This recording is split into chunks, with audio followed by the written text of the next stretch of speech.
In Western culture, these strange, powerful, villainous creatures are generally called monsters.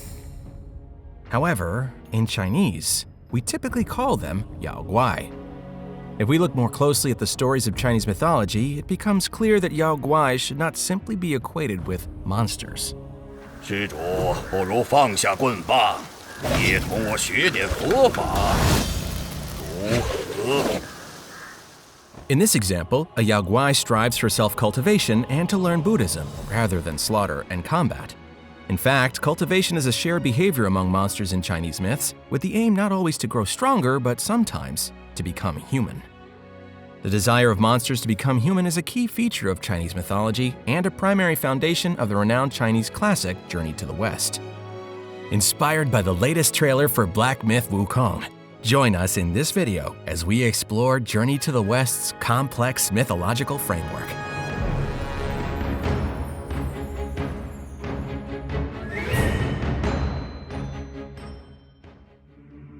The various enemies in black myth Wukong originate from Chinese mythology and folk stories, stemming from people's imaginative interpretation of great natural and supernatural phenomena.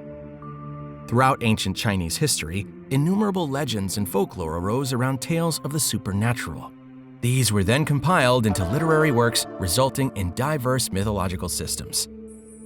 The Book of Poetry, China's earliest poetry anthology, recounts how Cheng Yuan followed in the footsteps of giants and gave birth to Hu Ji. Chu Yuan, one of China's greatest poets, also depicted celestial realms in works such as Jiao Ge and Crossing the River. In the later stages of the Eastern Han Dynasty, the book She Jiuzi, authored by Dongfang Shuo, provided a systematic introduction to the immortal rulers of the celestial realm, the Jade Emperor and the Queen Mother of the West. It was during this time that the concept of eternal life emerged, suggesting that by consuming divine pills and elixirs, one could achieve immortality.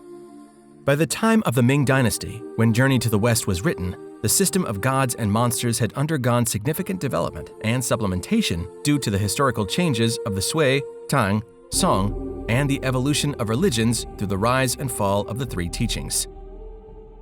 This led to the pursuit of immortality becoming a prominent theme in the work. The monsters obstruct Tan Sensong's pilgrimage to the West because they believe his flesh can grant them agelessness and immortality. Interestingly, even the protagonist, Sun Wukong, embarks on his journey across the sea not to enhance his martial prowess, but to escape death and seek immortality.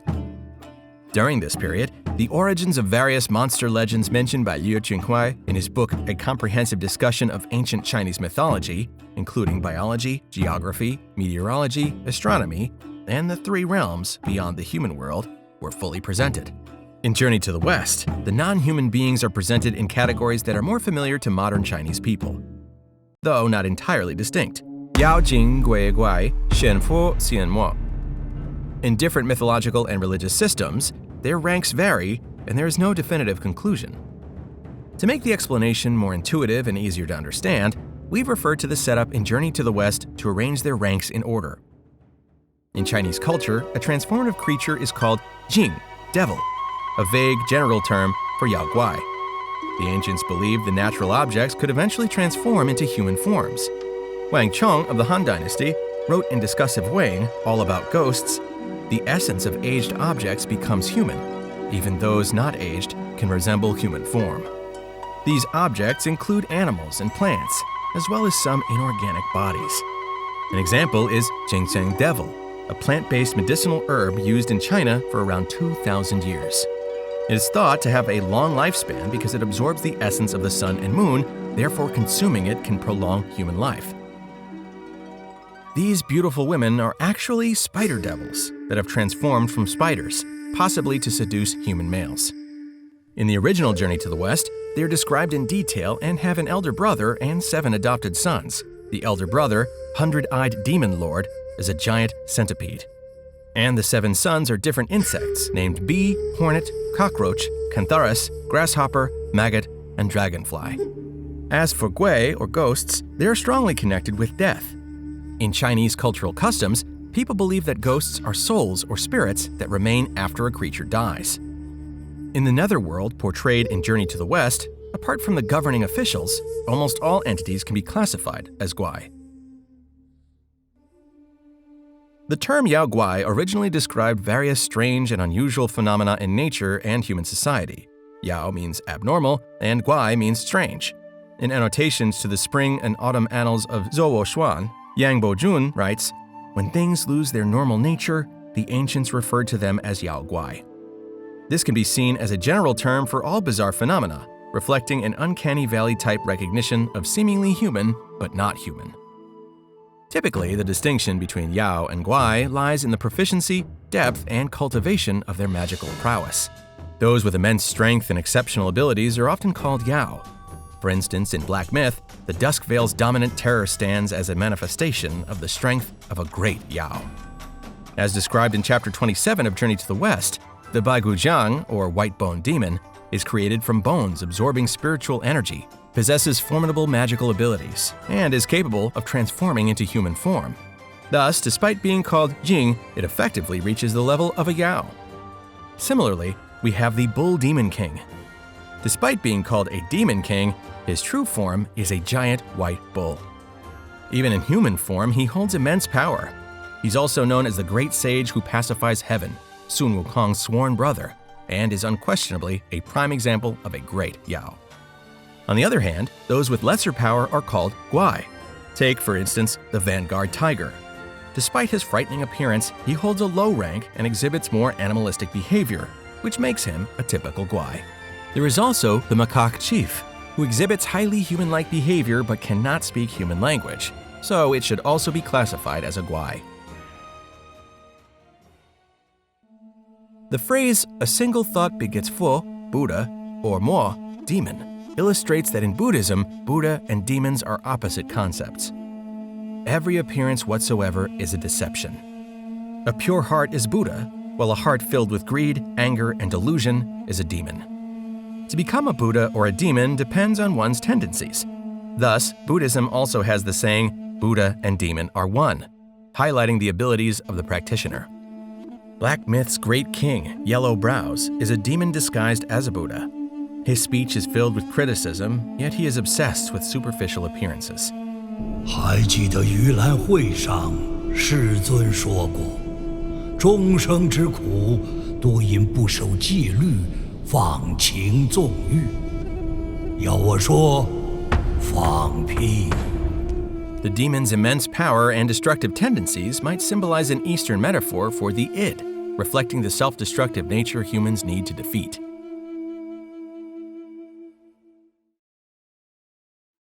In Chinese mythology, Shen and Xian are commonly paired as one word, but there are significant differences between them.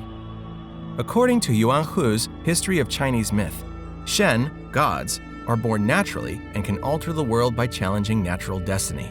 Nevertheless, they can't go against the objective laws of nature.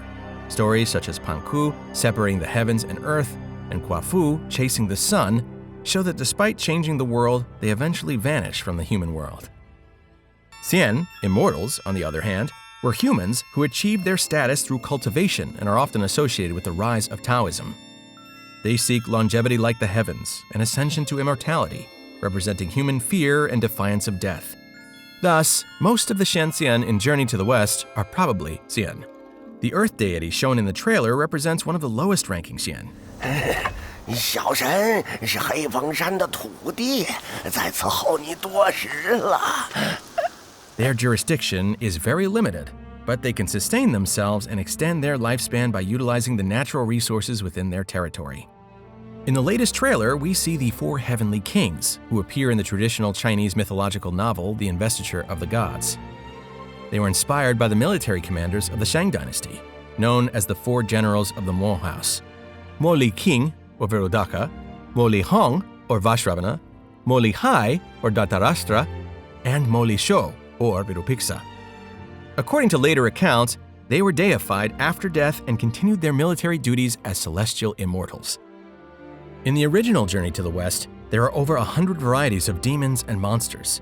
While this video only covers a fraction of them, we can still discuss an interesting topic: the position of humans within this system. Despite the fantastical nature of mythological tales, they are narratives composed and spread by humans. Deep within the human subconscious, we perceive ourselves as the ultimate measure and the perfect standard. Consequently, throughout history, we tend to depict monsters disguising themselves as humans, striving to attain humanity, and inflicting harm or violence upon us.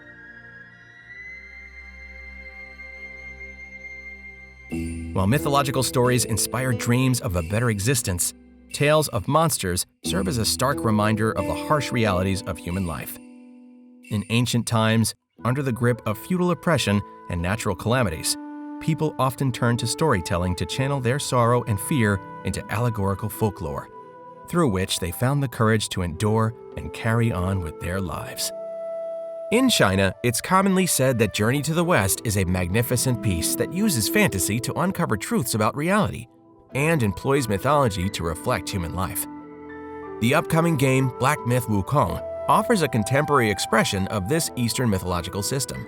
Remember the Master of the Blades, or Dao Lang Jiao To, mentioned at the beginning? His portrayal and that of other monsters actually differs from how they were depicted in the original Journey to the West. While these monsters practiced cultivation, they rarely studied Buddhist teachings.